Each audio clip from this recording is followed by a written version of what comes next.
Dhaka Narita সরাসরি বিমান সংযোগ শুধু একটি পরিবহন সেবা নয়, বরং দুই দেশের অর্থনৈতিক সম্পর্কের একটি অপরিহার্য অবকাঠামো। মাননীয় প্রধানমন্ত্রী জনাব তারেক রহমানের নেতৃত্বে বর্তমান সরকার আন্তর্জাতিক বিমান যোগাযোগ সম্প্রসারণকে জাতীয় অর্থনীতির অন্যতম চালিকা শক্তি হিসেবে বিবেচনা করছেন। বিএনপির নির্বাচনী ইশতেহারে আন্তর্জাতিক সংযোগ সম্প্রসারণ এবং প্রবাসী বান্ধব বিমান সেবার যে অঙ্গীকার করা হয়েছে, ঢাকা নারিতা ঢাকা রুট পুনরায় চালু তার একটি বাস্তব প্রতিফলন। এই রুটের মাধ্যমে যাত্রী চলাচলই নয়, উচ্চমূল্যের কৃষি ও মৎস্যপণ্য রপ্তানি, ব্যবসায়িক যোগাযোগ, বিনিয়োগ, পর্যটন এবং শিক্ষা খাতে নতুন সম্ভাবনার দ্বার উন্মোচিত হবে। একই সঙ্গে বাংলাদেশ ও জাপানের ক্রমবর্ধমান কৌশলগত অংশীদারিত্ব আরও শক্তিশালী হবে।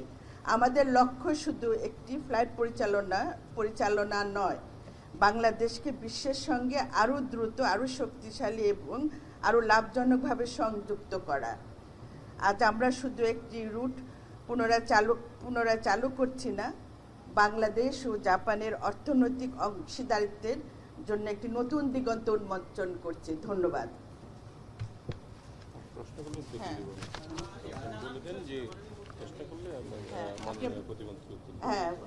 আপনারা প্রশ্ন যদি থাকে করতে পারেন, আমরা উত্তর দিব। আসলে এটা হলো তো আমার মনে হয় এটা তো বিগত সরকারের সময় কাজটা হয়েছে, বন্ধ হয়েছে, আমরা সেদিকে না গেলাম। আমরা যে বর্তমান সরকার যে চিন্তা ভাবনা করে আমি একটু আগে সবকিছু পড়ে বললাম, সেই চিন্তাতে আমরা এই রুটটা চালু করেছি।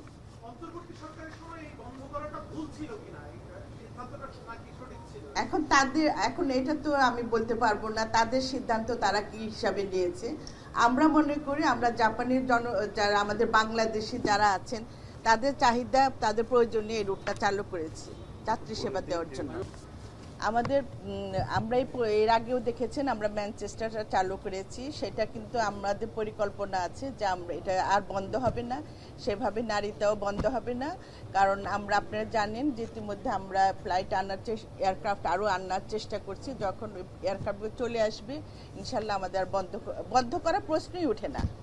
কারণ যে সেবাটা, কারণ আমাদের মাননীয় প্রধানমন্ত্রী প্রবাসীদের সেবা, বিমান সেবা দেওয়ার জন্যই আমাদের দায়িত্ব দিয়েছেন, আমরা চেষ্টা করবো সেই দায়িত্বটা ধরে রাখতে। আজকে জাপান সম্বন্ধে যে আলোচনা ছিল, আমাদের মাননীয় মন্ত্রী মহোদয় তো বিস্তারিত বললেন, তো এই বিষয়ে প্রশ্ন করলে ভালো হয়। তারপরে আপনার যে প্রশ্নটা আছে আমি বলছি বিষয়টা হলো, মাননীয় মন্ত্রী তো বলেছেন যে আমাদের নারিতা রুটে আমরা শুরু করছি একটা ফ্লাইট দিয়ে। আমাদের ফ্লাইটের শর্টেজ আছে, ফ্রিকোয়েন্সি আছে আমাদের অনেক দেশে, যেখানে আমরা ফ্লাইট পাঠাতে পারছি না।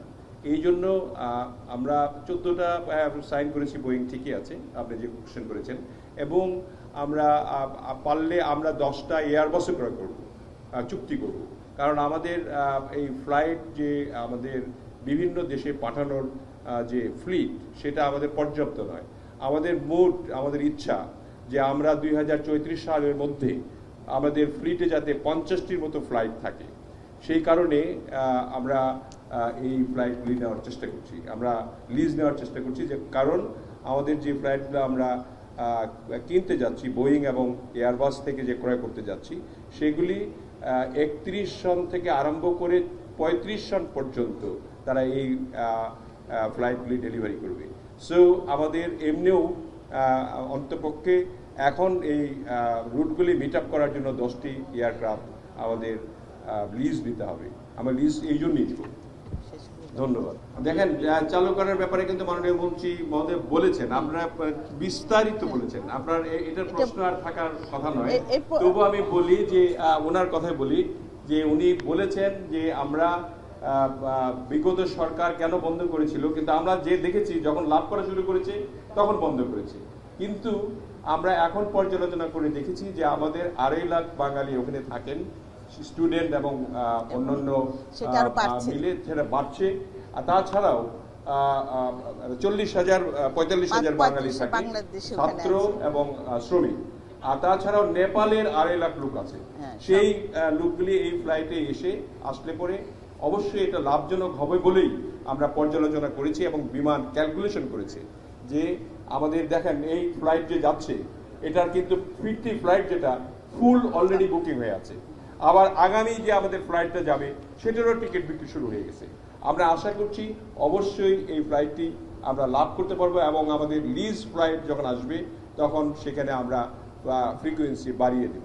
আমার মনে হয় আমাদের এখানে উপস্থিত রয়েছেন আমাদের সেক্রেটারি মর্কেটের, আমাদের মন্ত্রণালয়ের, এখানে উপস্থিত রয়েছেন চেয়ারম্যান আমাদের সিভিল এভিয়েশনের।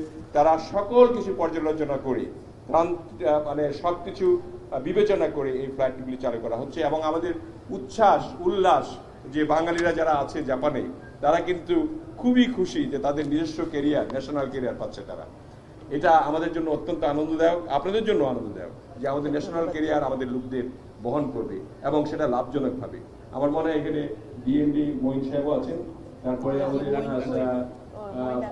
ডিএমএস যিনি এখানে ডাইরেক্টর মার্কেটিং অ্যান্ড সেলস, তারপর আমাদের কাস্টমার সার্ভিস, তারা সবাই এখানে উপস্থিত আছেন। এখানে আরো মঈন সাহেব আছেন, অন্যান্য অফিসাররা আছেন, আমাদের এক্সিকিউটিভ ডাইরেক্টর আছেন। তারা সবাই মিলে কিন্তু এটা ক্যালকুলেশন করে আমরা সিদ্ধান্ত গ্রহণ করেছি, যেটা মাননীয় মন্ত্রী মহোদয় আপনাদেরকে বিস্তারিত বিবরণ দিলেন। ধন্যবাদ আপনাদের সকলকে। আমাদের তো মূল লক্ষ্যটাই হলো সেবা দেওয়া, যাত্রী সেবা দেওয়া। আমরা সেটা চেষ্টা করছি, পর্যায়ক্রমে ইনশাল্লাহ এটা বাড়বে। এই আস্থাটা আপনারা আমাদের প্রতি রাখতে পারেন। ধন্যবাদ সকলে, আপনাদের সবাই।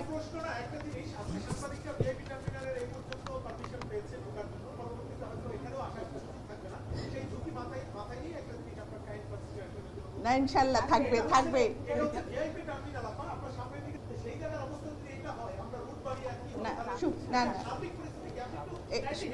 না না, আপনার কথা ঠিকই আছে। শুনেন, এই রাস্তার সাথে তো যাত্রী সেবা এক হয় না, কিন্তু এই রাস্তাটা কিন্তু বিগত 17 বছরের রাস্তা। আমরা তো মাত্র 5 মাস হয়েছে। দেখেন, অপেক্ষা করেন আমরা কি করি, এটা দেখেন, একটু ধৈর্য ধরেন সবাই, ইনশাল্লাহ দেখাবে আপনাদের সাথে। ঠিক হবে, বলে বৃষ্টি করে ঠিক হবে। এই যে এখন বর্ষাকাল যাচ্ছে, এটা আমরা শীতের সময় চেষ্টা করবো এবার রাস্তাটা যাতে ঠিক হয়ে, ইনশাল্লাহ ঠিক হয়ে যাবে। ধন্যবাদ। আপনারা 5 মাসে এত কিছু যদি চান সম্ভব না সেটা। ধন্যবাদ সকলকে। আমার সাংবাদিক ভাইদের অনেক অনেক ধন্যবাদ, এত রাত্রে আপনারা